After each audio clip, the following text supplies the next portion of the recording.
Assalamualaikum warahmatullahi wabarakatuh. Perkenalkan, nama saya M. Farhan dengan NPM 2210701129 dengan pembimbing skripsi satu itu Dr. Yuri Haiga dan pembimbing kedua itu Dr. Irma Primawati. Pada kesempatan kali ini saya akan menyampaikan poster ilmiah saya itu dengan judul gambaran tentang HIV/AIDS.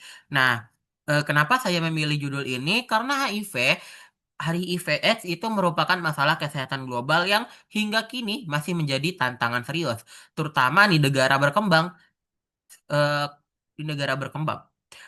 Karena di negara berkembang itu banyak sekali stigma-stigma yang tidak benar tentang HIV. Bahkan banyak sekali orang-orang yang tidak tahu cara penularan dari HIV. Sehingga menurut saya ini judul yang cukup penting, yang pengen saya ambil. Lalu, yang mana tujuan kali ini, poster ini dibuat untuk memahami gambaran umum mengenai HIV/AIDS. Lalu manfaatnya itu diharapkan bermanfaat untuk meningkatkan kesadaran dan pengetahuan mengenai HIV/AIDS. Nah, dalam tinjauan pustaka, HIV adalah virus yang menginfeksi sel darah putih dan dapat menyebabkan penurunan kekebalan tubuh manusia. Lalu AIDS atau Acquired Immune Deficiency Syndrome adalah kumpulan gejala yang timbul karena adanya penurunan kekebalan yang disebabkan oleh infeksi virus HIV. Nah, yang mana itu merupakan tahap lanjutan dari HIV. Itu yang disebut AIDS. Nah, apa sih tanda dan gejalanya? Tanda gejala pada orang yang terkena HIV itu biasanya pas orang yang tersebut akan merasa letih dan lesu, penurunan berat badan drastis, demam dan mudah berkeringat di waktu malam, mengalami diare mencret dan nafsu makan menurun, terdapat bercak-bercak putih di dalam mulut dan pada bagian lidah. Terjadinya pembekakan pada area leher dan area lipatan paha, mengalami radang paru, serta hingga bisa mengalami kanker kulit. Nah, bagaimana sih cara-cara penularannya? Nah, banyak sekali di masyarakat Indonesia belum tahu bagaimana HIV itu eh, menular.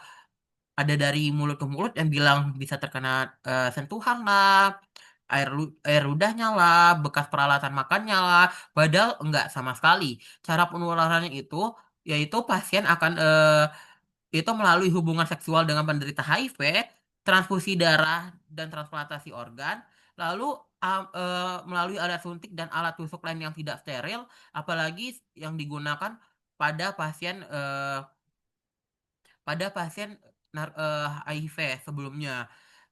Lalu penularan kepada anak bagi wanita pengidap HIV yang sedang hamil dan menyusui itu juga bisa menularkan HIV. Lalu apa sih faktor risiko dari HIV ini?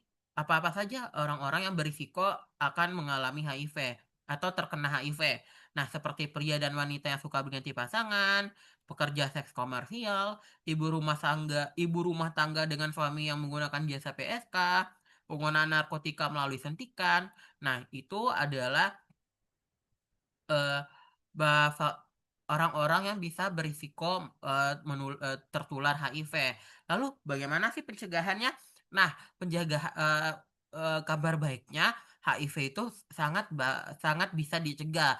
Yang mana kita bisa melakukan seperti yang saya buat di sini, yaitu bisa berperilaku sehat dan berhubungan seksual dan bertanggung jawab, memastikan transfusi darah tidak terpapar virus HIV, menghindari tindakan pembedahan yang tidak steril, menghindari paparan jarum suntik atau pisau cukur secara bergantian, melakukan pemeriksaan tes HIV pada ibu hamil, lalu apabila hasil tes menunjukkan hasil positif, minum obat ARV atau antiretroviral, yaitu eh, akan membuat si pasien dengan HIV itu bisa terjaga virus-virusnya.